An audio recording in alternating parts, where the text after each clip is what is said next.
Cypress Creek Christian Church, so I'm welcoming you for our congregation as well. We know you are busy, and we are glad you're here. We know this is going to be an important conversation, and your presence makes it even more important.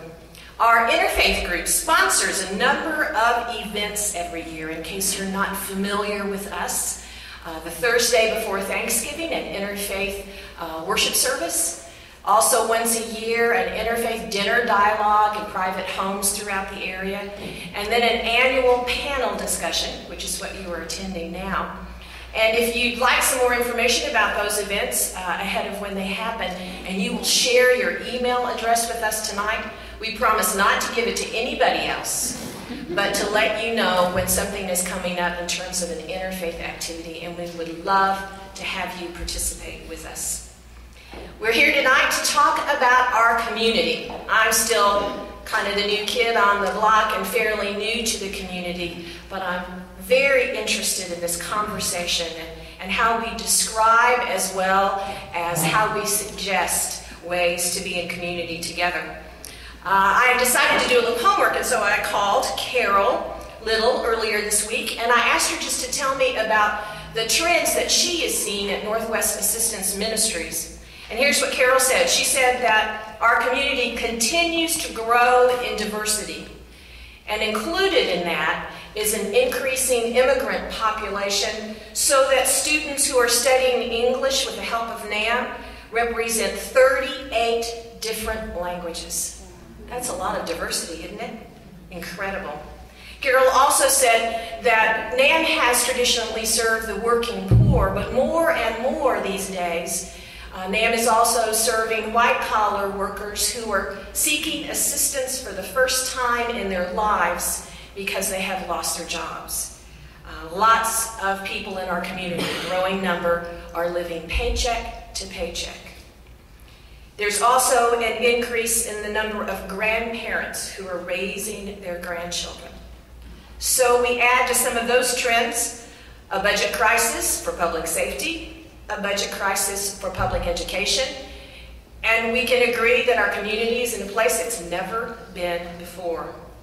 So we have some panelists here tonight to share with us their perspective, different perspectives on our community, their concerns, and we hope to suggest some opportunities that we might have to work together in the days ahead. We know these are anxious times, but because many of us represent faith communities, we know we are here representing hope and a commitment to the future. And so with that, let me introduce to you our panelists. Judge Kent Adams, Harris County Justice of the Peace Court, Precinct 4. Assistant Chief Mark Herman, Harris County Constable, Precinct 4. Captain David Kimberly, Klein ISD Police. Reverend Olis Holder, who is Pastor he told me, Executive Pastor of Fallbrook Church. Dr. David Fleming, Senior Pastor, Champion Forest Baptist Church. Rabbi Jonathan Seiger, Congregation Jewish Community North.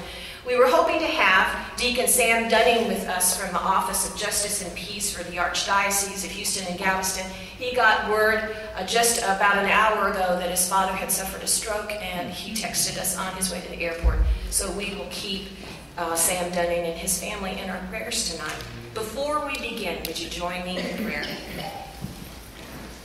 Gracious God, source of all life, we thank you this evening for the gift of community. Be present with us as we engage in creative dialogue. Send your Spirit to encourage us, to inspire us, and to strengthen our connection as your children who are called to love and serve our neighbors. Amen. So with those introductions out of the way, the judge is going to begin as we have our panel share with us some of their perspective. Yes. Amen. Good evening. And I really, this is the first time I've been involved. I've talked to Reverend Hope in the past, but I am so thrilled that this has actually come to fruition, and I understand there's been more than one location for it. And I think it's so, first of all, relevant, and second of all, necessary, because when when we're in various positions to see various things, whether you're in police enforcement or the judiciary or various and sundry, excuse me, ministerial phases that these folks are in, and especially the school police, they see a lot of this. And my emphasis, of course, I'll tell you right now, is on juveniles. And with that, we see more juveniles than any other court in the state of Texas. Now, why is that? I propose these. I think we have no less than 10 minutes. This is questions I'd like to ask this panel, this panel out here, and then maybe we can get something back from it. How do we get a community of families involved with their children? Number one. Number two, how do we provide meaningful programs that teach these children rules and consequences if not followed? To emphasize that, I've been on the bench for 10 years out here. Last week, I thought I'd seen everything, till I had a defendant in there that had 13 separate misdemeanors all at one time, and also had 4 felony convictions at 15 years old. That Friday, I had another one. This has been juvenile. The last 3 weeks, I've just roamed up. It's my last one tomorrow morning. These last 3 to 4 hours apiece, and we'll have them 2 a day sometimes. That's how many of these tickets and violations. Soon after that Friday, we had 4, that was on a Tuesday, on a Friday, 4 misdemeanors and 5 felony convictions, and he was 16. How do we get single parents to know what their children are doing and why they don't go to school? 4, how do we teach and instill values for our children to grasp and apply in everyday life? The cause and effect is there. We see it daily. 6, how do we get the male parent, if any, in the family back into the position of respect and leadership in the family? Lack of male leadership, I think, in the family is one of our main shortfalls. Number 7, how do we get and maintain an atmosphere of learning and pride back into our schools? Number 8, how do we control the exposure of our children to mass communications containing reality shows and situation comedies that teach degradation of family values, promiscuity, and total disrespect of any value system that may still exist, and total disrespect for teachers of any position of authority? That is our greatest shortfall. Your billions of dollars of tax dollars, unfortunately, are really being thrown away. The problem is control of these children. Parents on a regular basis tell me they're perfect people at home. But when they get into a public atmosphere, then they start their problems. I always ask these kids, if you think that's the appropriate way to handle yourself in a public place, go try that at International Airport and see how quick they throw you in a holdover cell, and they'll be back when they think about it. Sounds dire. If we didn't care about these kids, I assure you, we would not have the programs that we have and all the 40% of my budget that goes to juvenile crime. But we also need a lot of help from the parents, the community, and I frankly don't see it getting better. I really don't. I hate to be so dire and negative, but if you came here for political positiveness, forget it. It is not going to come from me. You're going to hear the real reality. and that is the number of these kids that have already ruined their lives with a felony conviction. With that happy note, I want to turn it over to the chief. Thank you, sir.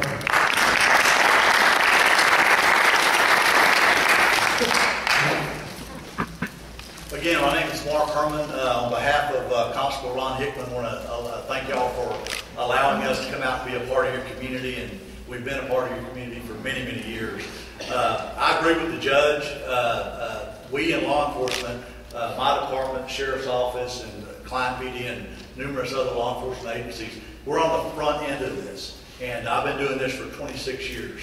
I started out in Atascocita, and from what I see is kids really haven't changed. I mean, it's not like we've got a bunch of bad kids out there. We've got a group of them that it's kind of like they grow up and they eventually grow out of it.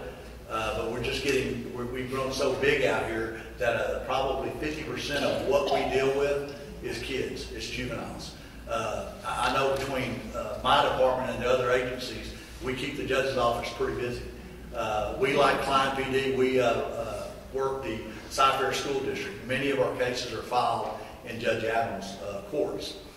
We as a department, we, first of all, at Precinct 4, the thing that makes us kind of unique, and not to compare us to other agencies, is we understand that without the people, we're not going to succeed. In other words, 80-something% of our patrol personnel, and I have a little over 200, that 10, 15 years ago I could say they work for me. But in reality, now I work for them. And so you got to take a different perspective at it. But many of our people, the subdivisions we patrol, are extra patrol that the public wants to pay. Every year about this time, I get a call from Klein PD and Spring ISD saying, hey, we're turning them loose. It's summertime. And all the kids come into the subdivisions. Our juvenile disturbances go up. Our criminal mischiefs go up. It is a norm that we deal with every year. And, of course, as an agency, we prepare for that. We do schedule adjustments. These guys that work 2 at night to 10 in the morning, guess what? On Friday and Saturday night, they get pushed back to 6 at night to 2 in the morning. And believe it or not, most of our crimes and criminal mischiefs that occur in subdivisions, how do you think we solve that? Through our kids. We have relationships. We know most of the kids, and we've got deputies that have worked the same subdivisions for 10, 15 years. They know everybody in the subdivision. If something happens on the street, they normally know who to go to. The kids are a very big part of our success, and that's the relationships that we have with them. I know once cases are filed, there's not much leeway, but I can tell you, me, myself, when I was working the streets, I may have caught kids egging houses, doing certain things, and if we don't have a complainant, there's a thing called discretion. Well, I can tell you, we at Precinct 4, we use a lot of discretion and good common sense. And we try not to have a zero tolerance. I mean, there's a letter of the law and the spirit of the law. And we work in between both to provide the best product that we can. And in the end, I think we're a much better organization for doing that. Just real briefly, in our department, we continue to participate in bike rodeos at an early age. We have an explorer group. They're basically high school kids that we take and we train to become police officers. In other words, we work with them 1 day a week for 4 hours. They do mock traffic stops. They get out and actually ride with the deputies when they're on duty to kind of show the kids the other side of what we do so they can better relate to us. Today we had a senior day at Klein Collins High School where we sent officers out to literally have one-on-one interaction with the kids. We do everything we can and then some to kind of try to better relate to our kids. But at the end of the day, I think it's all about choices. It's all like the judge was saying, the upbringing and the things that have molded you to make decisions. That's the bottom line. It's just common sense. It's about choices. And if a kid wants to do something bad enough, they're going to do it. And proper rearing and bringing them up plays a big part of that. I'm going to stick around if you have any questions after the other speakers, and be happy to visit with y'all or answer any questions. Thank you very much.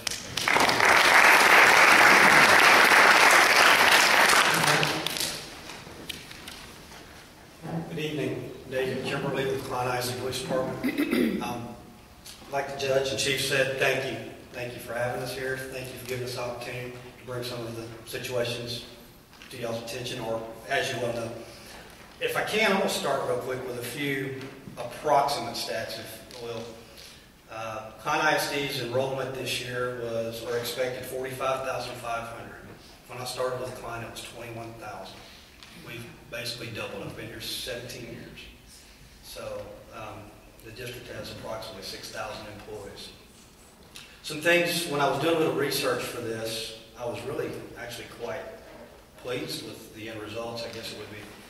Our dispatch center took 55,000 CAD entries last year. These entries included calls for service, case reports, stay in school, campus checks, investigations, etc. As far as our caseload, we took approximately 1,700 case reports. Of those, approximately 800 were stay in school, directly filed through Judge Adams' court. So that's going to be a big focus of where we're at tonight. In the end, I guess I'm going to cut to the chase here. In the end, the part that really amazed me is out of the 45,500 students, we deal, or the police in I guess you would use a negative impactor in a law enforcement sense, deal with less than 1/2 of 1% of student population annually. I found that pretty amazing. I know we're talking about not the doom and gloom, but that gives you 99.5% of these kids that we're dealing with on a day-to-day basis that are doing good things. Now don't get me wrong, I'm not talking about discipline, I'm talking about straight police department. So in the end, that was very comforting looking at those numbers. One of the areas, I'm going to step back to the stay in school, one of the areas Klein ISD has been proactively seriously addressing the last few years is truancy prevention. We joined a Harris County Stay in School program. Judge Adams' office is part of that program, and with that, it's in conjunction with the Harris County District Attorney's Office. What that does is allows us to have, if you will, a fast track through the court system. As Judge Adams said, his court is just overwhelmed at times, and it provides a single DA that handles those cases. Again, the faster we can try to get it into the courtroom, the faster we can address it. I need to back up. First and foremost, the first thing that occurs is a student, if they are deemed to be truant, they get a letter from the Harris County District Attorney's Office. That letter, I would approximate 90 or 70% of that handles the problem right off the bat. It comes down to parents not aware of the rules, the laws, etc. And so the letter goes out, and I believe that helps a lot. Then you've got the other percentages that we end up with the cases. Last year, again, we had approximately 800 cases through Judge Adams' court. The year before, we had approximately 300. I need to qualify that. It sounds like their numbers are really going up, but they're not. We streamlined our stay in school program. We've really worked harder. One of the big focuses this year has been at the intermediate level, being the 11, 12, 13, 14-year-old group. If we can catch them at that point before the habits are developed, at intermediate school, they're starting to switch classes, they're starting to change friends, and that's their most impressionable years. So we're really focusing on those kids, as well as the high schools as well, but we're focusing on the intermediate kids. Again, paying close attention, trying to get those guys on the right track so we're hopefully not having to deal with them later on. The focus of the program is not to actually get the kids in trouble, but it's to get them into school. The program, again, some of the areas now, and Judge Adams and I were just kind of briefly discussing it when we were sitting up here, some of the stories that we hear, some of the stories that he's heard on the bench, and some of them are quite believable. But the reality is some of them are true.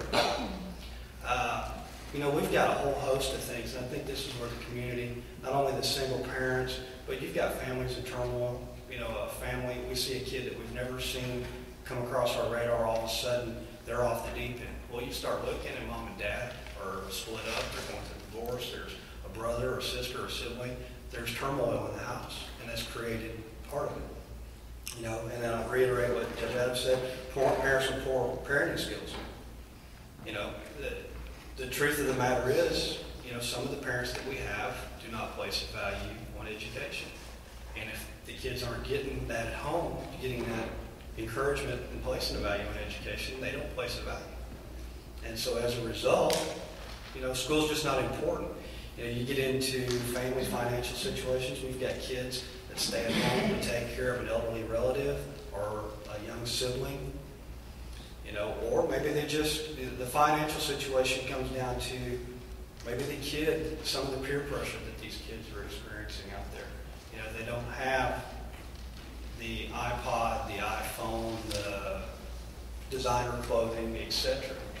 The pressure's out there. The pressure is out there for these kids.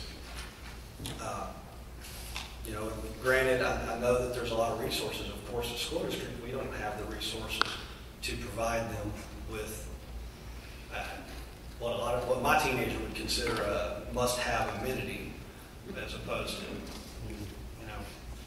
But then, if I can, I'd like to tell you a quick story. I know we were supposed to be quick, but last year, something that really struck me is our clerk, in conjunction with a couple of clerks over at Judge Adams' office, there was a family, there was a student, who basically was recycling his shirts. He was wearing them sometimes twice a week, sometimes 3 times a week. He had some dental issues. He had just some issues. Basically, it all come down to financial situation. Our clerks and their clerks both had teenage sons who had outgrown Aeropostale and American Eagle and some of those type clothing. They took the clothing to the kid, helped him with Christmas dinner, Thanksgiving dinner, etc. Helped him with some of those things. That kid, as well as his 2 siblings, have completely fallen off our radar. They've been over there. They're doing the right thing. I went back and double-checked everything. Everything looks good. The kid was comfortable at school. He basically told our officers and our people that he was just not, wearing the same shirt 2 or 3 times a week. A lot of these kids, that's never happens. Some of them, I don't know that they ever wear the same shirt twice. Unless they can dig it off the floor in their bedroom. Those of you who have teenagers can appreciate what I'm talking about.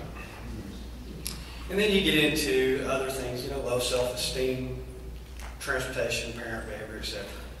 One of the things that, over the years, the longer I've worked in the school district, again, it's almost 17 years, one of the things, and years ago, we wrote citations for truancy, so we definitely saw the kids. We had our frequent flyers. We knew them by name, by sight. We knew everything.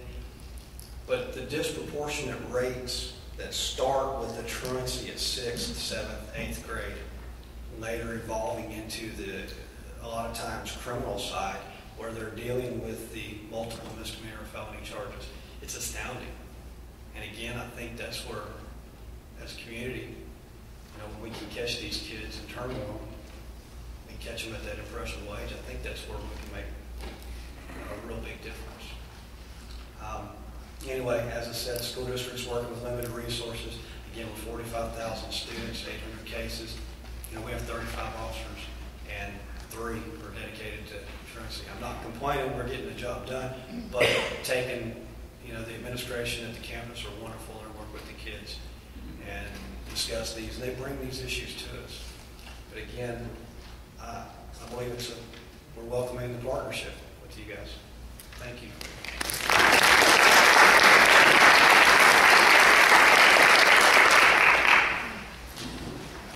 Thank you. Good evening. Thank you, Reverend Hook, for hosting this. And I know this is a good bit of work. We appreciate that. And thanks to Judge Adams, Chief Herman, and Captain Kimberly. It's good to visit with you guys and, of course, our colleagues in the clergy down here. I told them when they invited me to come what I would likely say, and they told me to come anyway.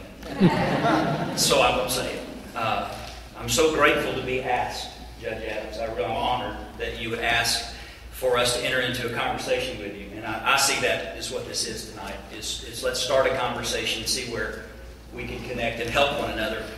I really thought I'd just come and listen and learn, because some of what you said I was hearing for the first time. I just want to say, I think I can speak for these other 2 in the faith community as well. We fully support our local law enforcement and our government officials, 100%. Pray for you often. We're on your side.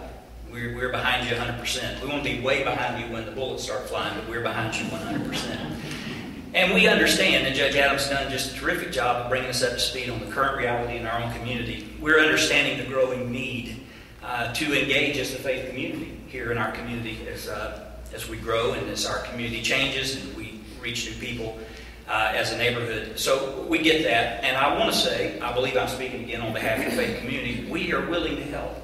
We are willing to help. In fact, let me say that more strongly. We want to help. One more, perhaps, we feel called. We are convicted that we should make a difference in our community. We have this passion about us, regardless of our particular faith community, that we exist on this planet, certainly to make a difference. We might disagree theologically or denominationally, but one thing we can agree on, we ought to love each other and help one another. I'd be shocked if anybody here that would disagree with that statement. So we get that. We're willing to help and we want to. For us at Champion Forest, we're going around the world on mission. We're helping people all over the world. We're going across Texas. We're going inside the Beltway and inside the 610 Loop. I feel some conviction here that we should do a little better job right here. It's easy to go past the 1960 corridor on your way to Church Under the Bridge in the inner city or to some of the mission centers across town. It's easy to pass numerous ministry and mission opportunities that are right here among us. So we're feeling more of that, and this dialogue will advance that even further, I believe. But Judge Adams, I want to say in response to what you mentioned, there's good news and bad news. The good news is we're doing the things you mentioned on your list in our churches or our synagogue. We're doing those things. We are training up our children in the way they should go. We're laying a moral base and a foundation of ethical behavior, what it is to be a member and a citizen of a community, and what it is to have obligations and responsibilities to one another that superintend our differences. We're teaching those things. We're talking about the simplicity of the home and the family unit. We're talking about authority and respect for authority. We're teaching rules. We're doing those things in our churches. We're not doing them perfectly. And occasionally it's troubling to hear that one of our churches is in one of y'all's jurisdiction the wrong way. Instead of volunteering, they're incarcerated. So we're not doing it perfectly. We're certainly not anyone who would stand here and claim that. But we're doing those things in our churches. The problem is, Judge, that in this or any community, less than half of this community is going to be in our church or the synagogue or the temple or wherever. Less than half. Perhaps even more reasonably around a third. So we are limited in the scope of our influence if we are limited to the walls of our buildings. You're asking us to come outside of our facilities, and we are willing to do that, want to do that, feel called to do that. But here's the problem. We need, in order to do that, access to the other 50 or 60 or 70% of our community that are not coming to sit in our churches to hear good moral lessons and learn about ethical behavior and authority. We need to get to those people, and the problem is, and this isn't to point any fingers, I really believe our government officials and law enforcement do the best they can, and they enforce the law of the land as they understand it, and I respect that 100%. But needing this access to the other 50%, we've been severely limited in what we can do to make a difference in our community, in the public square. Not in our churches, thank God, but in the public arena. So we need access. I know the government, local government, law enforcement, is enforcing a modern interpretation of the separation of church and state. But there has to be a place where if you ask us to come and help, we get to do that. We can do that. We have access to be able to do that. And right now, that's really confusing. Well, really, it's not confusing. It's usually no. And just to give you a quick example, since my friends gave a couple of examples, we asked 2 Saturdays ago to go into Klein and Meyer Park. I didn't say that right. Meyer Park and Collins Park to random act of kindness give out cold bottles of water. And we're denied access and told that you cannot give anything out in the park. You can come enjoy the park, but you can't give anything out. So, okay, we want to help. We feel called to help. We believe just saying a kind, good word to someone is a good thing, and yet we're told we're not able to do that because, and certainly some would abuse the opportunity to come in and hand out a bottle of water and turn it into some kind of an issue. I get the tension, and I'm embracing that tension and wondering if maybe we're holding one side or the other hostage. You want us to help, we want to help, but when we come to help, others say we can't help. So we're kind of caught. Does that make any sense? We want to help. Let us help. Give us access. Figure it out. Let's figure out how. And I'm Baptist, by the way. So that explains what you're just thinking, what in the world? Now you know why. All right, just wanted to clear that up. But so is the next guy, so he's just going to say the same thing. I don't believe, speaking for me, not my church, that we should be the only ones with access.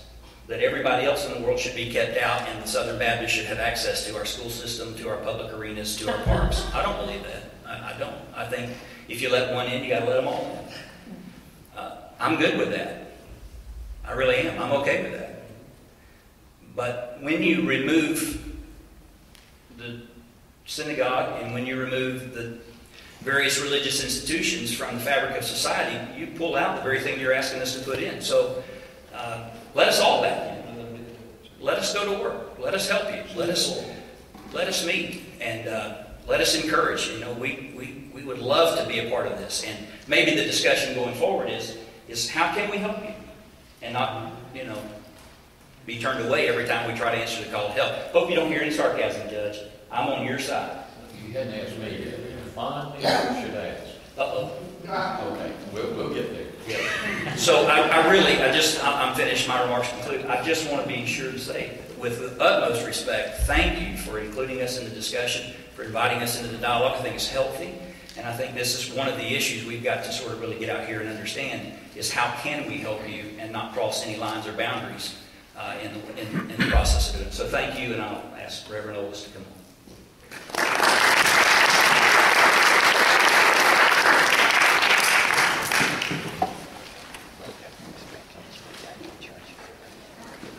Good evening, everyone.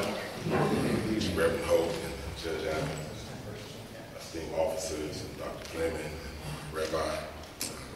Definitely it's a privilege to represent Fallbrook Church. I'm executive pastor there. Michael Penders, our senior pastor. In Fallbrook, we reside, what we say, on the south side of 1960 at 12512 Walters Road. And speaking secularly, and I like to do this a lot, this is a premise, is that we understand that demographic change is coming, and it has arrived. But we believe at Fallbrook that demographic change is not synonymous with deterioration. We reject that, and as a result of that, Fallbrook is a community church, and we open up our doors to all religious faiths. We open up our doors to all ethnic groups because we try to make this community better. Definitely we understand children are our future, and so we have a myriad of programs for children, be it our before and after school program, where last year over 78% of our kids were honor roll, 99% of them passed the tax test, and we share this: you go to school to learn, and honor roll is your friend.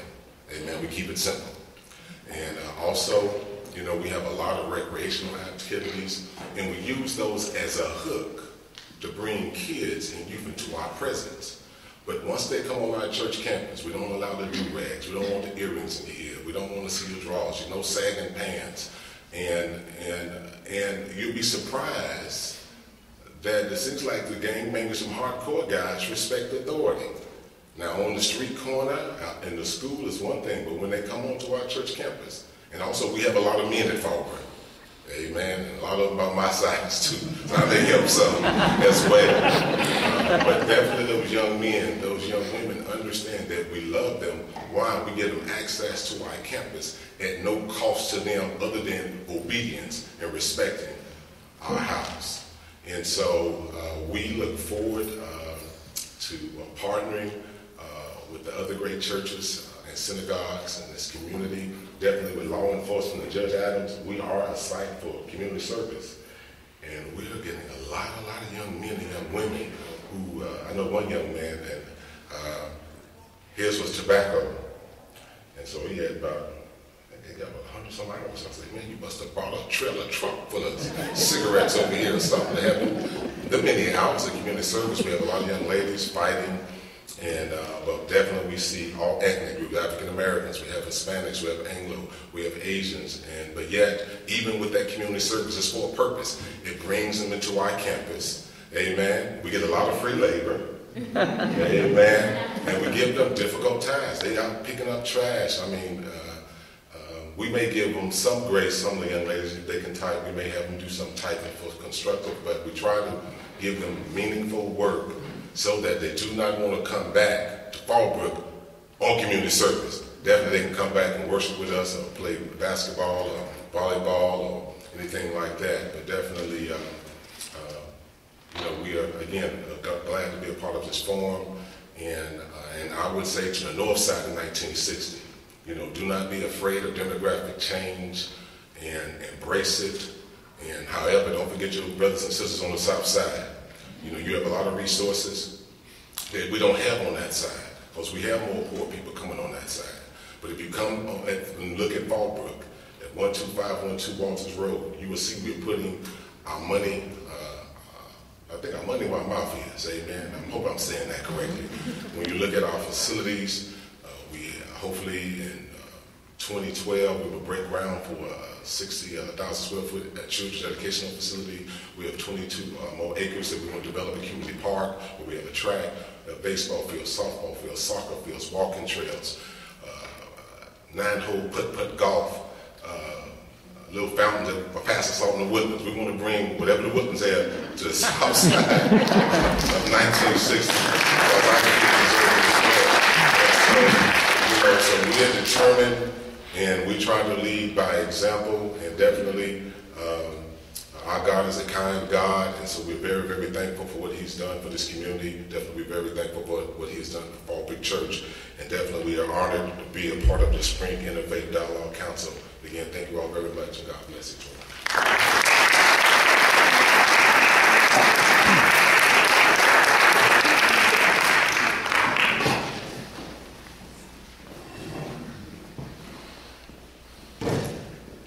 Good evening, everybody. It is indeed a pleasure and an honor to be here with my co-panelists and all of you.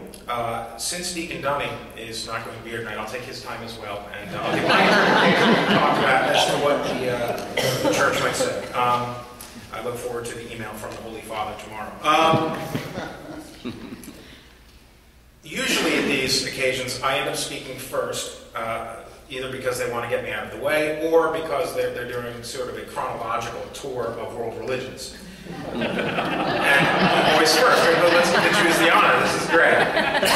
So you never know what you're doing. Here I find myself in a wonderful position of speaking last and discovering a new problem. They all gave my speech. So I've got about 4.5 minutes to fill, so I'll give you some highlights from my recent sermons, and then we can discuss.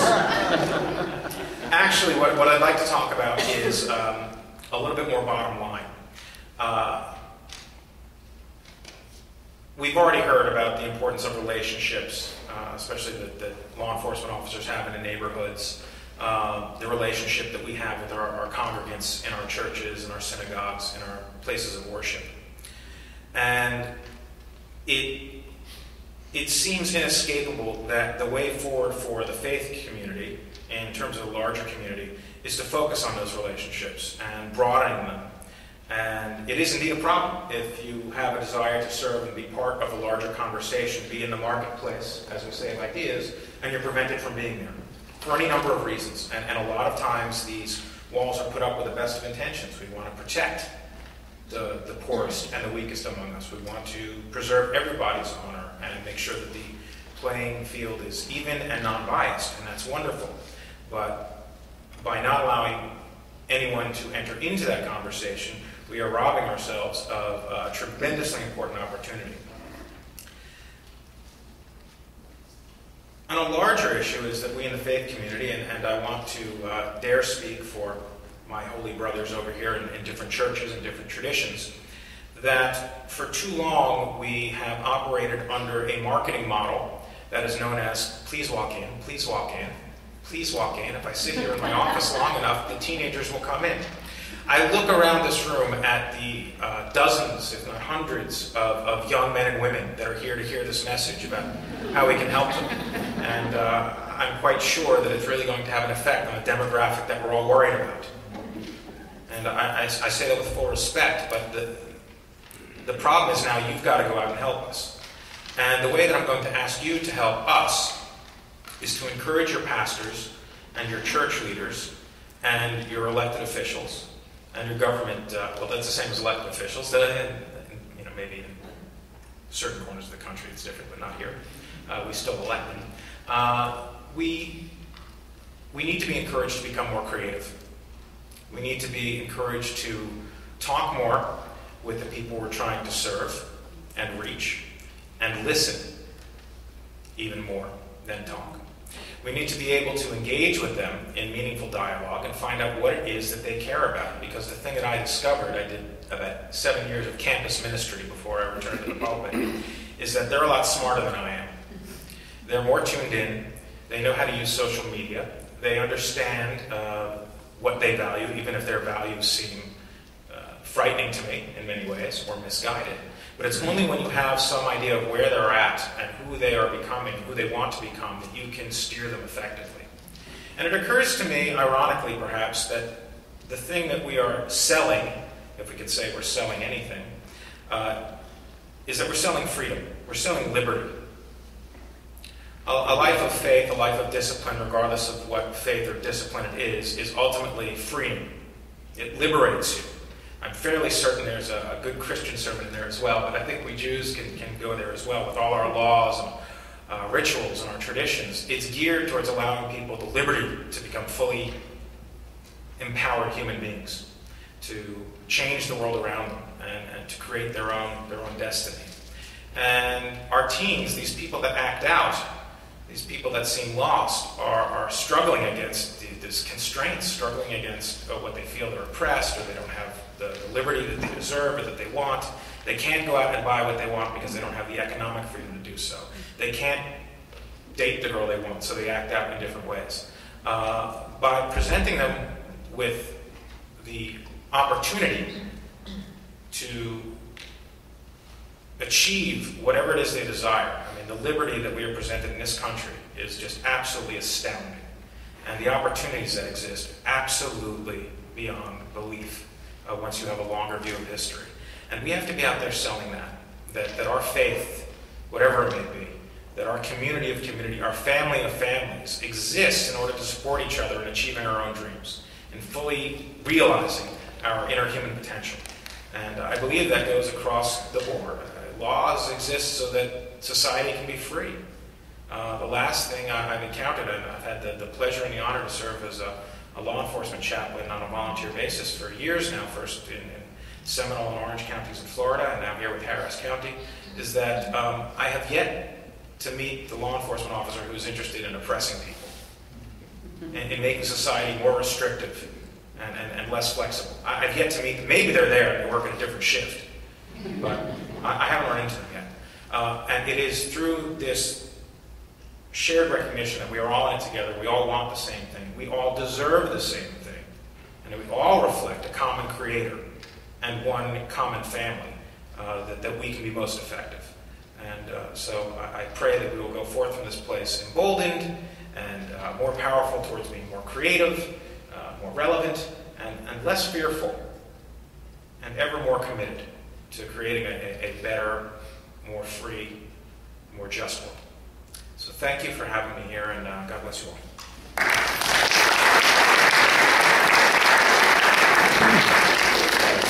I have to say already this conversation has exceeded my expectations. And we want to give a chance for some interchange. I think some various challenges have been issued in this first round, and we want to get a chance for people to respond. But I want to introduce two other people to you just quickly. One of them is Lieutenant Bill Gray, who is here with Harris County Sheriff's Office, and please welcome him. And we also looked around as we were planning this event for some creative ministry that was going on, some ideas that we could listen to, some congregations who had figured out a way to reach out beyond their walls and make a difference in the community. So I want to introduce to you Reverend Carolyn Pickens with Brentwood Baptist Church and ask her if she would just come and share a word with you.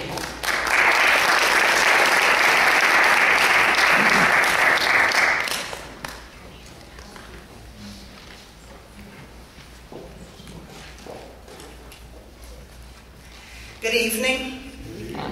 I thank you for the opportunity to come and speak with you today and to be a part of this discussion. God bless each of you. And I must say ditto for everything I've heard so far, because all of these things are so true. And our pastor, Dr. Josiah Ratliff, often says one thing: people don't care how much you know until they know how much you care. And so I think compassion is at the root of being able to reach out, just as everyone has already said, and caring. And just like Pastor Fleming said about already having access to people within the walls, but how do we go out beyond the walls? And I think one thing that we found to be, not that we have all the answers, because we don't, let me just say that up front, but let me just say this, that we started out as an Anglo church with just a couple of members of color. And over the years, we have become a predominantly black church. And that may sound scary to some of you, but that we had to find a way to move our congregation and our community without letting it fall apart in the midst of many changes, because change is scary to many people. In the many years that this happened, we began to look at ways to reach out. One way was through our criminal justice ministry that we developed, and began with prison ministry to adopt children. Many of you probably do that through Project Angel Tree. But we took it further because we realized it's not just that one person, it's the whole family that has to be ministered to. So we began to go after ministries that could address the family and family issues. And they've been named already, from parenting to anger management to many of the things you've heard the others talk about. But how do we get to those people? Partnerships. We have to partner, not only just as the last speaker, Rabbi Seiger, expressed through interfaith ministries and collaborations, but also with collaborations with the schools in your areas, the sororities, fraternities, small businesses. Everybody is an opportunity for partnership when we're going after the children and the families. Even training. When you go after families that try, as one person said, there are children who don't even have shirts or adequate clothing to wear to school. We developed the clothing ministry. We began to tell people, you just come and get it on certain days and it's free. And so you begin to have people that don't normally come to your church just come by. It's not always a handout, but you sometimes draw people through a handout, and then you teach them how to do other things. So then you point them toward vocations or skills or places that they can get further training. And sometimes people don't even need training. They might just need someone who cares, a listening ear, somebody's already said. Being creative is what I would say is at the innermost core of reaching out. Everybody's different, everybody has a different need, so nobody has all the answers. But when we can join together, we join with tallow wood. In there, they go out to many of the juvenile facilities during the year, from Youth Village to Atascocita Rehab to Chimney Rock. And so we adopted one of those times during the year that we sponsor it. And so we all join together in reaching out. When they see people that look different coming together to come to them, you know, they have more of a respect for us, because they say, you can get along. So maybe we can do better at accepting diversity. and at loving one another and at caring about people who look different from the way we look. So I think it's more about being real. Young people are tired of seeing hypocrisy. They want to see something that's real. They want to see something that they know is going someplace, that they know will give them a hope and a future. And that's what we try to do. I know I'm probably going a little over my time. I'm going to stop in just a second. But in one of our ministries, what we do as we address the families, we go into the prisons, and no matter what the person has done, we love them. We have had so many success stories. We have one man right now who came from a prison in the north where he had almost a life sentence. And God opened the door just through ministry, through us sending his family up north to see him because they couldn't afford to go. And now he is here working in a church, just on fire for the Lord, has his own company.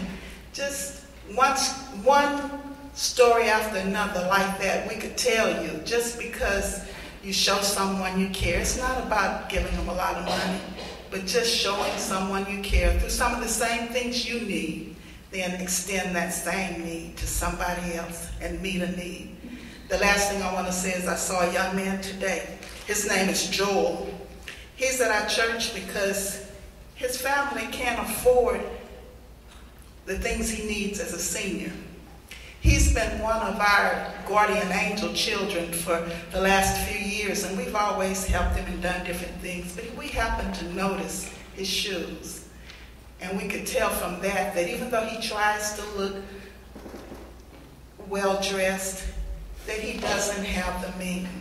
And so one of our members says, I want to give a certain amount of money to the church, not so he can get a handout, but so he can work maybe 4 hours a week, make $80 each week. And just for the next 4 weeks, through the month of May, he'll be able to make a little extra money because he is a senior.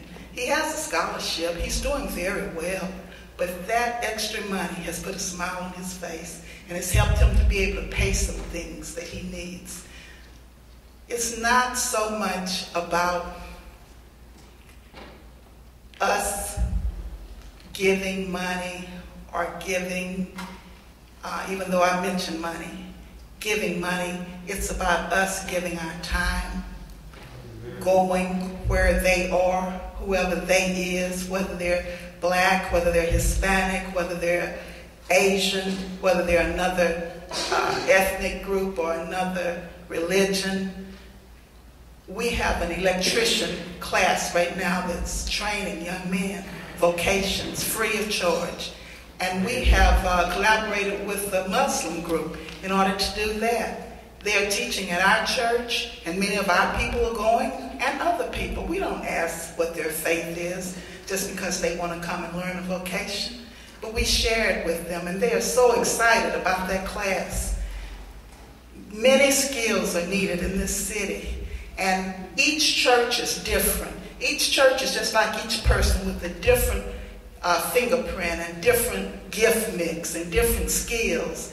Every church does not need to look alike in what you offer, but we need to know what each other offers so we can work together and complement each other. Then we can refer people to other churches can refer people to us, and that way we're all working together. No man is an island. No man stands alone. And God has called us to work together. He says the poor you will always have with you.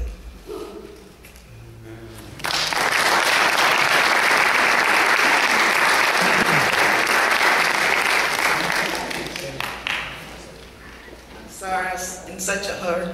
I had this card that I'm going to leave for each one of you. It's about a date that's coming August 4th at Houston Marriott North Hotel. And it's about an event sort of like this one, but it's about resources to empower consumers, youth, and families. But this particular one is in support of African American families. So if anybody wants to go and just learn a little bit more about the needs of African American families, this is an opportunity.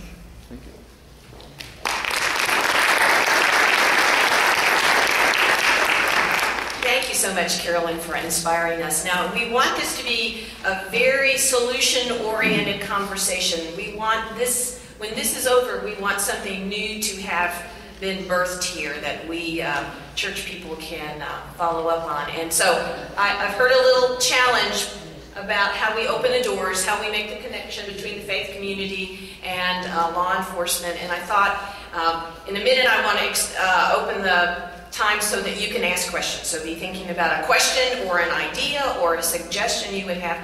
But I wonder if you all would like to continue talking a little bit more. Judge, do you want to respond to what David had to say?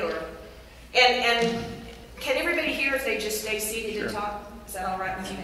Speak up now. If I understand the Reverend's comment, and that is a separation of state and church, I guess that's what we're really referring to, is it not?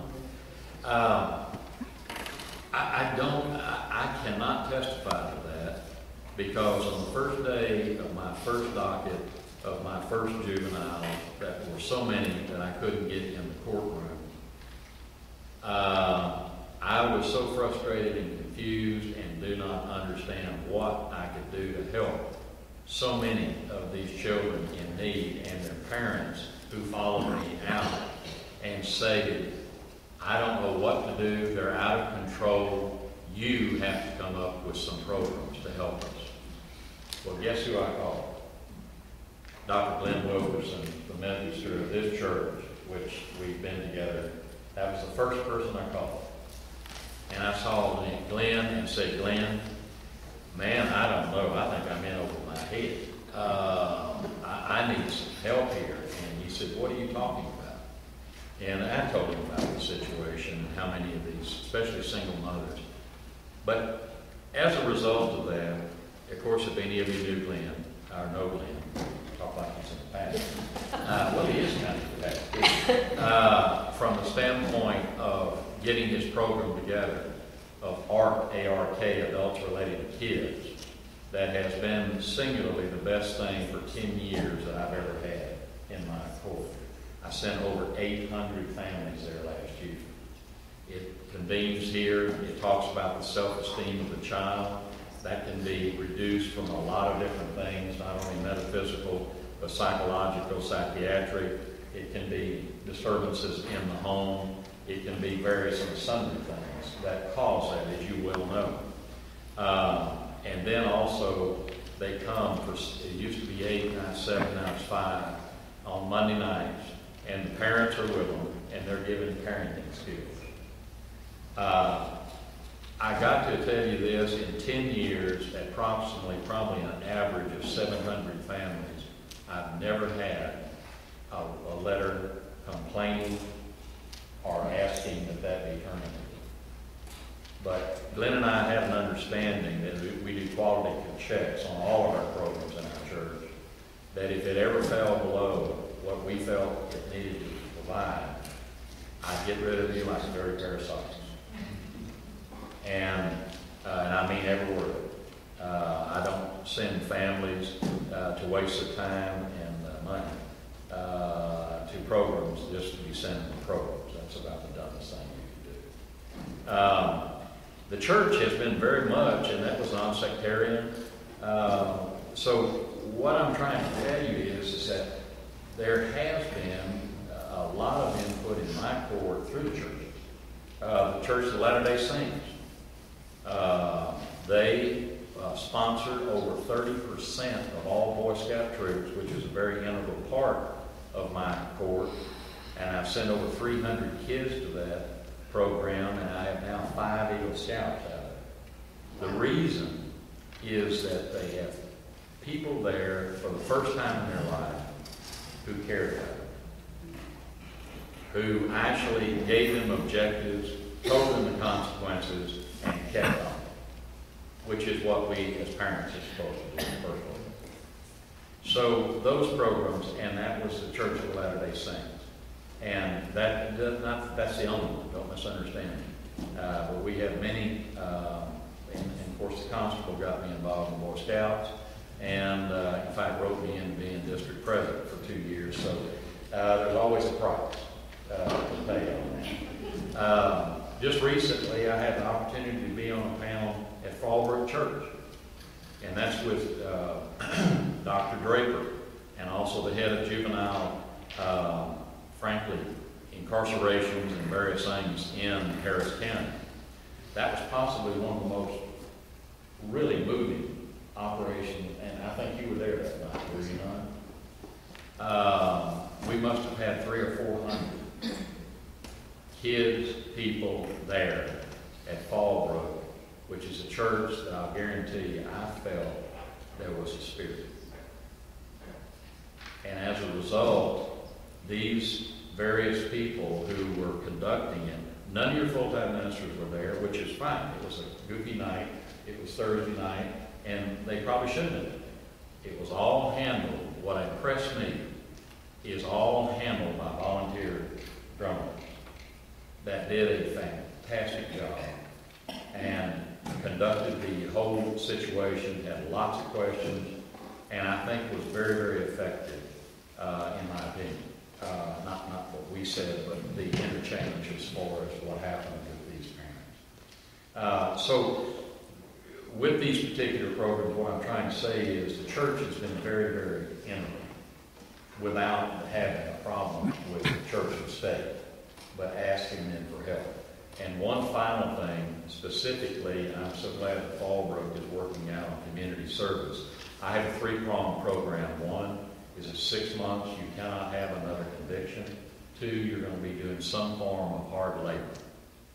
And that's either in the bus barns, cleaning up parks, Habitat for Humanity, or at churches. And we get a letter from the youth director telling us what, when, and where it was done. If you would allow your church to handle it, you're going to have people monitor them. We already have that. I'm sorry? We already have Great. Then it could be a lot larger, because our problem is now we've run out of space with all the school districts. Some of them can't afford the policemen. And from the standpoint of taking, on. So with the churches, they can provide a valuable service. These Collins Park and Meyer Park have really been benefiting from this. And I get called all the time from the county saying, you are saving us money by having these kids out there. They're under the volunteer constable. They're given vests, work gloves, and they work for 4 to 5 solid hours. So they want to do it, and they do a fantastic job. They really do. Because for once, they've been told, this is what we need, and let's get after it. And they serve for example. So that's just some of the things, but one of our most, thing I want to mention was the art program, that is still very present in the support of mine. And I don't know, we probably have as many as, I guess 8,000 to 10,000 people go through that, and it's helped. And I get letters from the parents saying how good it has happened to them. Not all, I assure you, not all of them are beneficial, but I don't know whether that answers any questions, but from the standpoint, I never thought about church and state, to be perfectly honest, when I called for help. And I asked, I need help, I want help, give me something to help me with these parents and the kids. And Glenn came through, and now that's his whole life. In 2 different states, Texas prison system, and most of the school districts in Harris County. So that's, I'll shut up. I'm wondering, David Kimberly, since we're talking about schools, would you have any comments about how churches can be helpful inside schools? Well, we work so closely with Judge Adams' court that, you get into, of course, records, issues, school districts, but once it reaches the court, we've got a whole different situation with health records. We can't call the local churches by law. We can't just reach out to you, unfortunately. That's just not something that is we're allowed to do. I've been doing it illegal for a long time. But once they reach the court system, that becomes a matter of open record. It's a different situation altogether. So I believe Judge Adams has hit the nail right on the head as far as where it's at and what's going on with it. You know, our hands are tied to a point, you know, but at the same time, unfortunately, you know, a lot of times the only reason we have is to put them into that system. But I think the system's doing an excellent job. We're part of that community service program. You know, we have them cleaning stadiums and police cars and parking lots and things like that every Saturday. So. We mentioned earlier the kind of target ages of middle school as a way to interact with youth ahead of. I'm so thankful to hear Judge Adams say that, and he's been appointed to this or elected to this for such a time as this, obviously doing a great job with it. Thank you for involving the faith community in that. My understanding is though the goal is to reduce your caseload, not that we help you with your caseload. Wouldn't you rather have a smaller caseload?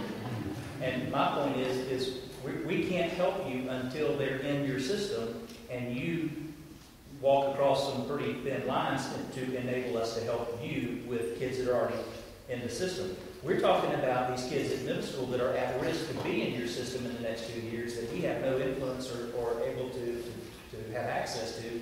And just as you described, their hands are tied because of the very subject we're talking about. We just need to get there first, and we're not allowed to go there. That really is the issue. In the schools. Well, or in the community. You know, I mean, just a public park, for example, would be a good start. But we have no, our youth ministers cannot go on a public school campus to have lunch with their students and to visit. That's taboo. Although, you know, when I grew up, I did that, and my youth minister came and visited, and that was just an influence. It was a godly influence on our campus. We don't have any of those actions anymore. But if I send community service to you folks, these people had some dedicated people that actually sat down and actually, and I don't know who all still doing that, but mentored them for a good hour while they ate lunch. So what I'm saying is, and that was my modus operandi, is to get them into these community service, clean up your church grounds, whatever the case may be. And the fact that you sit down and try to communicate with these kids while they're eating lunch or whatever, certainly not any comment about that at all. And in fact, it ought to be a small price for using the services of your people to supervise them and handle. Give you a real quick example. I also did a joint venture with YMCA. That's just didn't go on gangbusters. Unfortunately, I had to let go a NBA basketball player who's been with me, former, for 6 years. That was one of the most effective people with young male lives that I've ever seen in my life. And it was with the YMCA program. He became so dependent on the school system for his ability to go in, find out what's going on. And at 6'9", I guess you do get his attention. But that particular program, because of budget, I had to lay him off. But still, it's a program that is actually very big. Of course, that's a faith-based operation. But we do a joint venture. It's not a church, per se. But it's from the standpoint of mentoring, physical education, diet, and basically training is what they do over there. And I send bunches, said 20 of them today. So I'm saying that we can really, I don't know, this is a moderator, I'm not. But that's what I'm trying to say is there's a lot of ways to skin that thing. And I'll be glad to work with you in any way, shape, or form. Before we take some questions, anybody else at the table need to say something? Something they need to say? Or are you ready to hear from them? Yes. If you had a program with a 6'9" former basketball player and you had to lay him off because of money, why can't we, the community, get involved? Or how can we get involved to fund that program through whatever organization we can to keep it going? Give me your names and I'll guarantee you I will get it. He, like I say, can I tell you real quick? Yes. He came, he blew a knee, both knees. He played for Washington. His name is Michael Strange, one of the finest human beings I've ever known. And he came in my courtroom one day and said, after the court was over, "Judge, I like what you're doing." I said, "Well, thank you." He said, "I want to work here." I said, "Well, who are you?" And he said, "Michael Strange." And so anyway, he goes through this, and I said, "Well, what kind of formal training have you got?" And he says, "None. I went drafted right out of high school into the pros." And I said, "Well, Mike, how are we going to do this? How can I afford to put you on payroll? You have no training, no background." He said, "I don't expect you to. I want to work here." He worked for 3 years in my courtroom for nothing. And I said, "How are you going to live, Mike?" He said, "I got some of my kicker." He said, "I didn't spend it all when I was making the big bucks." So as a result, he did that. He came with me. Actually, we sent him to the art program to get a little bit more training there. Then he came back to us, and then the YMCA, and then we put all this together, and he was running really our toughest cases and doing a fantastic job. 24 hours a day mentoring. And he's not married. He's dedicated to this. This is his life. But it's a situation that we did a joint venture with YMCA to pay for this. And we paid for about 3/4 of it, and they paid for a fourth of it. So I appreciate your concern, and that's something that I think I would really welcome. Let's keep coming up with creative solutions. All right? Yes. I'm Mike Whittle, and I've been involved in this community for some 30 years. I know most of the folks up here at the dais. I took Ken Adams' place as the chairman of the Phoenix District, which is a fine school district for the Boy Scouts program. And the Boy Scouts program is seeking to expand the Boy Scout program to churches. That's one of their big initiatives. And in the scouting program, we learn these characteristics, these character traits that are so very important. And I think that is one creative solution to restore our values through an organization that's 100 years old, that fits in with many church programs already and can be expanded. And I encourage that to... So congregations interested in that should see you. Well, you can get in touch with me, you can get in touch with J. Ken Adams, you can get in touch with the Constable Hickman. There's a lot of feeding and a lot of activity already in the community. And what some of the things we're shooting for too, underserved areas that we're able to provide the clothing and the uniforms and the camp expenses and things of this nature, so that these kids can get out in nature and not just look at the electronic toy that they got last week, but actually see the leaves on the tree that the Lord has made and rejoice and be glad in that. And so there are programs that catch young men, especially, before they end up in the system that we're talking about. Thank you. Yes. Eda Brooks was going to speak tonight. She's a manager of an apartment complex on Blue Ash, I think it is. They had significant gang problems for quite some time. Sure. I'll try not to hit the camera. Eda Brooks is an apartment manager at an apartment south of 1960, kind of in the area of Kirkendall and Ella. It's called Blue Ash. She was going to speak tonight, but she couldn't because of family challenges with about 6 children. And among the things she told me was that for a long time they had significant gang problems.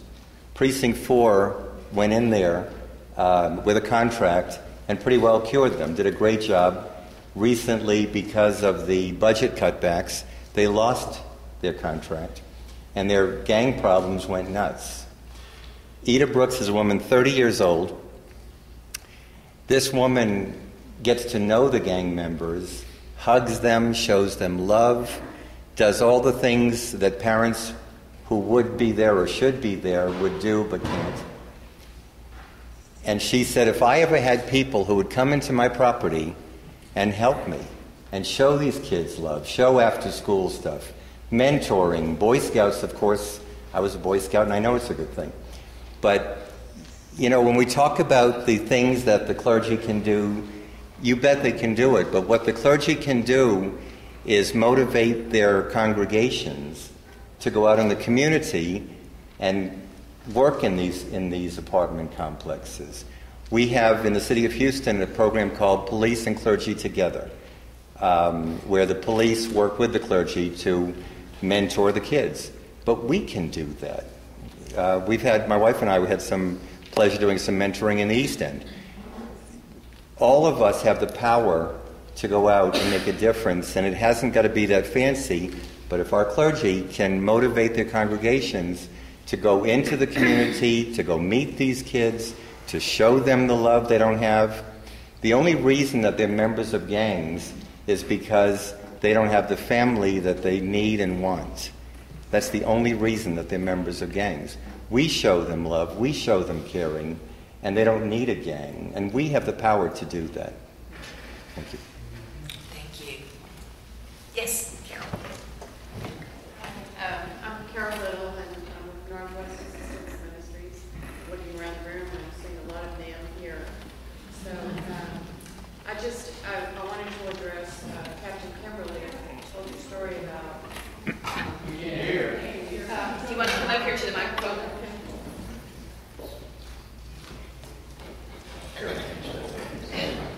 The last thing you want to give me is a microphone. The judge already knows that. You know, this community has been phenomenal for the last 28 years. NAM is a testament to what the faith community can do. And NAM's mission is to strive to meet basic human needs through neighbors helping neighbors. And, you know, we started with 10 interfaith congregations way back in 1983, and we have over 50 supporting congregations today. If you have kids that need clothes, call me. Okay. We do. Yeah, just call me. Share that. Yeah. Here NAM has a myriad of ministries and programs and services. My staff work day in and day out with the school districts. The KAI's workers are on a first name basis with my staff. That's what we're here for. It's the faith community working together to make sure that basic needs are met. So just call me, and we're here for you.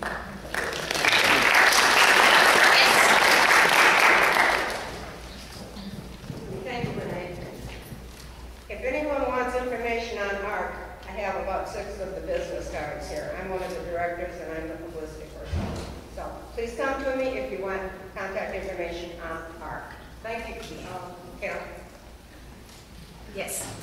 I'm Reverend Christopher Bell with Northwest Community Church. One of the things that we're doing in the Spring School District, first of all, Spring School District, we have a ministerial advisory group that meets 3 times a year. I see some of the participants here. One thing that was started several years ago, first at Westfield and now over at Spring High School, is a mentoring by some of the clergy and other volunteers, mostly male, up to this point.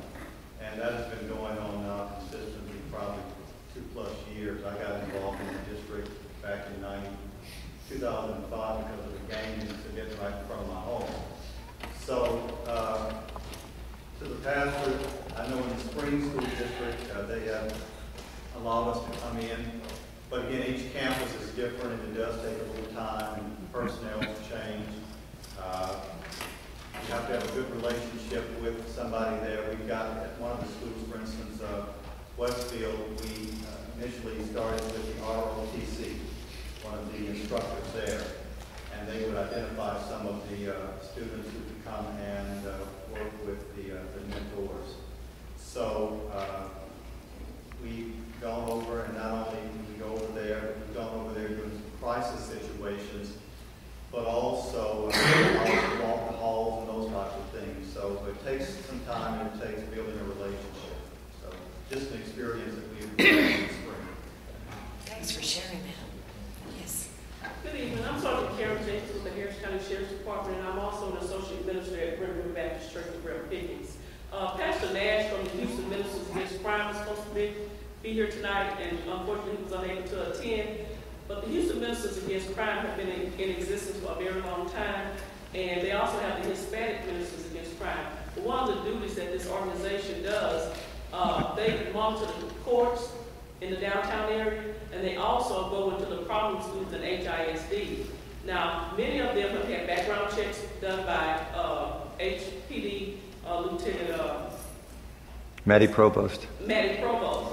So maybe we can have some dialogue with Houston Ministers Against Crime, and I don't mind facilitating that meeting, but we can see what we can do out in this area and the process that we need to go through to partner with some of these schools out in this area so that volunteers from the area congregations can get into these schools. It is being done, and I know that it can be done, and I'm willing to work with you if you want to meet that challenge. Yes. I'm Becca McDowell, and I attend Faith Bridge United Methodist Church. And something that our church has done is we have worked over a period of years to establish a relationship with an elementary school in the community. And we started with an after-school Bible club thing with just a few kids, and eventually it has grown. But out of that has grown a mentoring program, and out of that has grown, we give bags of food to the kids, bags of foods, the entire congregation gathers bags of food for the kids over the holidays when they're not going to have breakfast and lunch at school, and over spring break and those kinds of things. So we've developed this relationship, and it does take time, and it's an investment of time and energy into these kids and into these relationships, and it's expressing that love to these kids. And so now we're developing relationships with 2 other schools that we're now working to start the same kinds of programs. So from the one thing, started the Bible Club, we've done these other things as well. And so it's really been very successful, and we're hoping to spread it out some more. That's great. Yeah. Thank you. Pretty yes. Good evening. I'm Alex Warren, Dr. Warren, with Texas Two Professions, our company. But one of the things I see here is faith in the law enforcement situation. Then I hear budget cuts, and I hear us not being able to sustain what we actually should be able to do in the communities. Churches are looking for money like anyone else to support their buildings and everything else. Judge Adams is having to lay off a couple of employees because he's not able to sustain them. But have we, or do we have a community-based foundation in this area that's independent of law enforcement, independent of schools, independent of Boy Scouts? Because what happens with the community-based foundation, those of us who would serve on the board, our job would be to support Judge Adams and his 6-foot friend who needs support. Our job would then be to support the schools who would actually need the schools, the support inside that school. And it's not actually based on NAM or anyone else's support. It's based on what we know. You come to us, we go look for the funding, and then therefore you have the funding when you need to send kids to the campus. My background has always been in funding and finding money, and actually work with nonprofits. In fact, several folks in this room have actually supported several times, Larry and some others. But I'd be happy to later on, out of this group, to look at maybe an independent foundation that actually supports the funding of whatever we're talking about. Because if you support it independently, then I don't have to worry about the churches or the schools or the Boy Scouts. You have the funds whenever you actually need them. So if someone comes in and says, I need a volunteer officer, how much would it be? It's already in somebody's budget. It's not in your budget, but it's in the budget of the foundation that actually does that. So that would be my Good insight. Yes. My name is Dr. Ron Waldick. I'm a Christian evangelist, and I'm here representing the Lord Jesus Christ. Make no doubt about that. Judge, I do jail ministry, Harris County Jail. It's already been mentioned here. Write down the name, Deputy Don Savell. He's the chaplaincy director, Harris County Jail. He has an outreach program similar to what you're looking for, at a different level.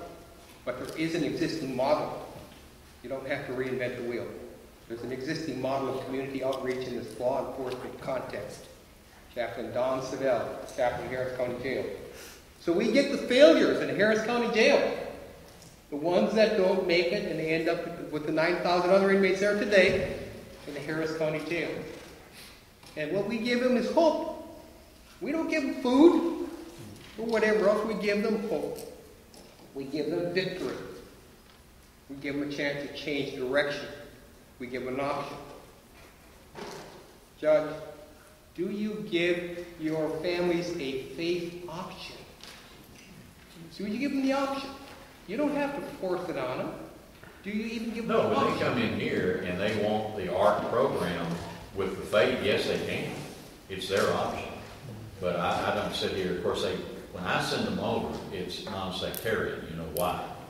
But if they choose to go with the sectarian, then they certainly can. I have no control over that. After all, they're paying for it, they're coming here 5 Monday nights, and with their children. So if that's what they'd like to do, they do it. Yes, sir. Anyone else? Yes, Diane. I'm Diane Lipton. I'm a member of Cypress Creek Christian Church, and I was, in listening to all this, first I think it's awesome that we have all of you here to try and help our youth. And I think that one thing we could start that would be very simple in hearing from the lady from Faith Bridge and also in something that our board from our church has discussed recently is adopting a school where we can do exactly similar things to what you said at Faith Bridge. And with all the congregations we have represented here tonight, one thing we could do very easily to get this process started and to reach the kids before they get to Judge Adams' court is to adopt a school and show the kids, all of the kids there, hope and love, just as has been discussed tonight. I know in the East End, I was at a Chamber of Commerce there, we worked with one high school there that was like the lowest 4 years ago of all of the high schools in HISD. And in 4 short years, we totally transformed, that school was totally transformed, not only because of us, but because we showed that we cared. It made a huge impact, and then other programs came besides that. I know the adopting a school and really getting involved, it's not about so much giving money all the time as it is just the relationships and developing relationships with the kids who often don't have them at home. So if each congregation represented here tonight would just start by, during the summer, it's a perfect opportune time for you to decide and meet with the principal and the school people and decide how you can adopt that school. And we have every congregation represented adopt at least one school for next fall. I think it would make a huge difference in all of our kids.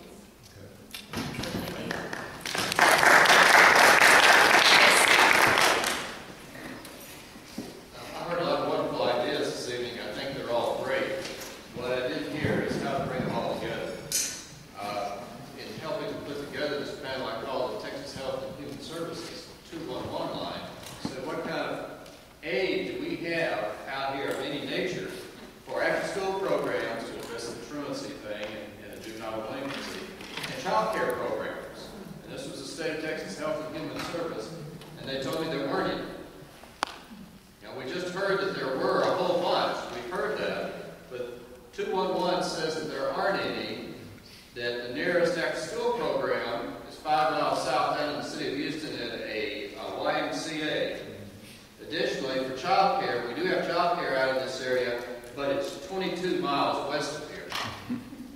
So we have a huge information void, and we have a huge connectedness void. I think we have a lot of good talent. I think we've got a lot of good things offered. But what we've got to do is draw that string together, and I think that's one of the things we need to work on this evening. If you are here and you would like to be part of the next conversation, would you give your contact information to that last man, Paul? Paul, would you stand up again? Before you leave, if you would like to know when we're going to get together for next steps, and you would give your information to Paul before you leave, we will get in touch with you. I know there's a large scope here to what we're talking about, but this feels very hopeful to me. Yes, again? Can I say one more thing? I Sure. just have a question. You can. And it is a question. About 6 weeks ago, I was... Yes, sir. About 6 weeks ago, I was mugged in the Hobby Lobby parking lot about 4:40 in the afternoon knocked upside the head, down on the ground. And it was 2 young black men that got me. And, it was an awful experience. It was very terrifying, actually. It was in the afternoon. And after it was all over, my heart broke for these young men because they were 18 and 19. And and afterwards, I tried so hard to somehow get to them, either through the DA's office or just through just how can I grab them and, but there's no way. There was no way, or how can I reach prison ministry to get to these guys? Or how can I talk to my pastor? I talked to the DA's office, and he informed me of how many cases he has, 842. So he could not even talk to me. They're on the streets again. It was a felony. They haven't gone to trial yet. And really, I'm not afraid. But I want to reach out to these young men. And I want to give them the hope that I have in Jesus Christ. And I want to somehow, but there's no way within the system that you're talking about back there. It's just, you seem to have access. But it's very, very difficult if you do want to do something.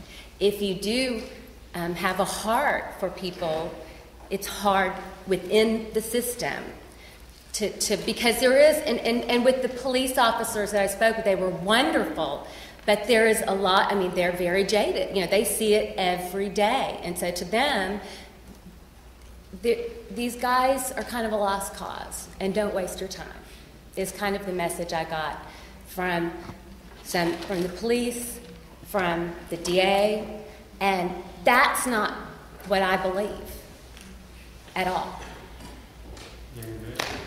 First of all, the juveniles are protected as far as their identification.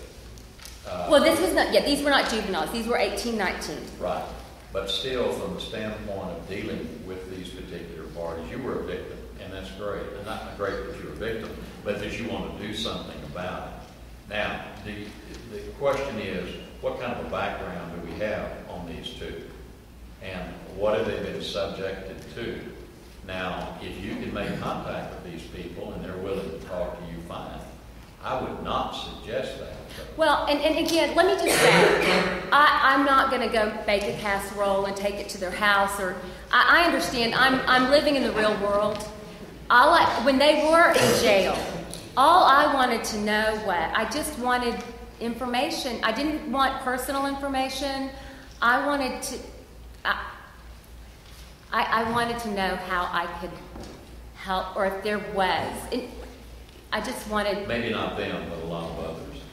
Let me add something, too, from the standpoint of financing. That's something we've been relatively successful with, and any of you who are members of service clubs like the Rotary, like the Shane Club, like various and sundry that we have out here active, they have been tremendous in our Boy Scout programs. In my corps that we have, that took a long time to get done, but once we got it done, then we found that these kids couldn't afford uniforms, could not, their parents wouldn't do it, or whatever the case may be. I went to the Rotary. They even created a whole golf tournament to fund my corps on those. That's kind of, they have new priorities now, and I understand that, but there was a lot of others that gave to the Boy Scout program. And so you'll go through pitches and waves. I don't mean that they're going to be there for the next 100 years having a golf tournament for you. But don't forget your service organizations that are more than willing, if it's a reputable cause, and they're willing to do that. And we've been the beneficiary of the Boy Scouts have for several years. That's all I want to mention. Yes. Hi, good evening. I'm Melissa Stewart. I'm with Beehive. We're an after-school program that we're bringing into Houston from Austin. But what I wanted to answer was, I previously worked with Harris County Department of Education in their after-school division, And there is a website you can go to that they work very hard, and sometimes they're successful and sometimes they're not, to try and keep all the local after-school programs plugged in. It's mostly got the schools on it. It's afterschoolzone.org, so you can go to that. I'm also president of the Southeast Texas After School Association. And one of our biggest challenges as a professional volunteer organization is to get the faith community involved. It's so vast, and when you start looking at the 1,700 schools in the greater Harris County area, when you consider the churches on top of that, you consider individual organizations like myself, plus the Y, it's a tremendous network, and there's no binder to them. So I'd be happy to give anybody connected with our group CETA. I would be glad to serve as a resource for any information I can provide on after-school programming. I think Reverend Holderwood might would agree with your after-school program. There's amazing things that can happen in those few hours after school.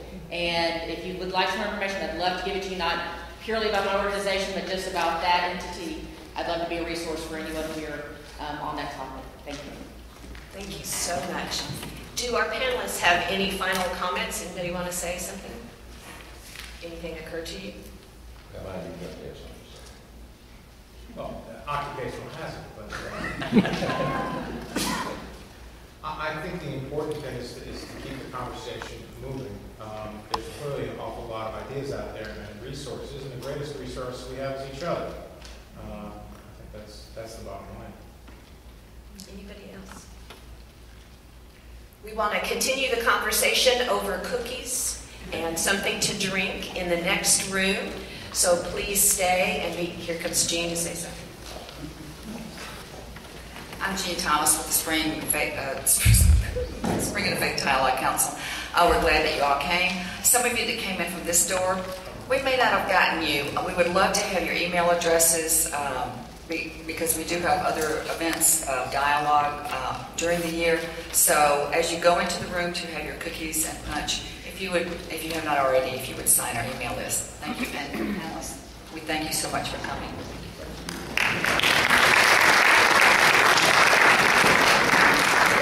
Please join us for the reception.